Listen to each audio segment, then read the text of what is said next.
Member of the British monarchy actually now going inside prison as ever. Let me explain.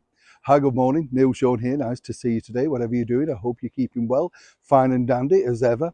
Interesting, isn't it, when you think about it, because as we saw recently with the former royal known as Prince Harry, it's been the first time that a person, shall we say, from the British monarchy has been inside a legal court for over 100 years, as people pointed out. Now, of course, we live in a totally different time. Everything is a little bit more, shall we say, relaxed, not necessarily for the good.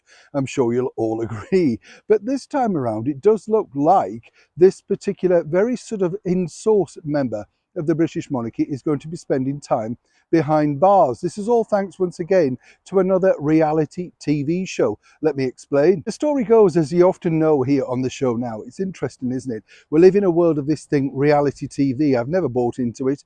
I've been offered lots of reality TV, as you can imagine, in my time. Always turned it down, think it's a load of rubbish really, because it's not reality. It's scripted, so they basically say, do this, here's your mark, say this, look shocked. So what's reality about that? Reality is real life, isn't it?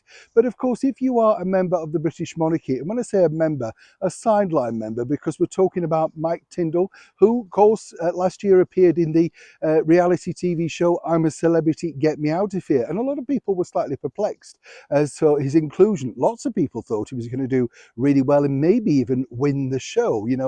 An ex-professional sportsman, a rugby player, obviously had that background of, sticking it out.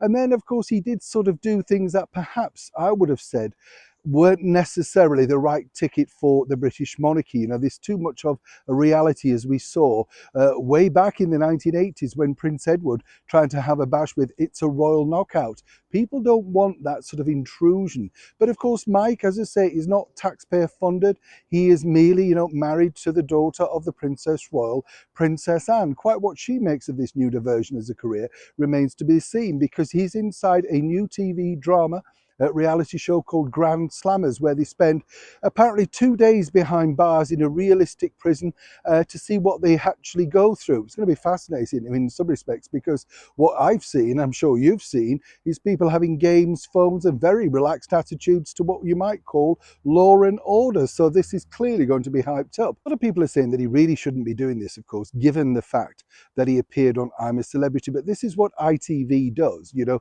appear on one show, they give you a break in another, they pay you a substantial amount of money, you get acres of press. And as I say, this is the funding now that Mike has. This is how he makes a living. What's interesting, I think, also is, given the fact that he has a very successful podcast, he's launched his own range of Speedo, swimwear, so clearly he's branching out. And many people are speculating, particularly those that are more necessarily on the side of the ex-royals Harry and Meghan, well, is it really just one rule for one and one for another? I mean, what truly is the difference? The only difference is that Mike remains inside the British monarchy, and as long as he doesn't say too much on camera, too sort of, shall we say, disrespectful, then all will be fine. It would just take one glitch, one edit, one wrong word for all that to change. Risky business, but if you need to make money, and this is seemingly the only way you can, then this is the new career for the ex-rugby ace, Mike Tindall. As ever, I'd love to know what you think to royals and reality. Good idea or bad idea? Let me know in the comments below. Neil Sean in the very heart of London.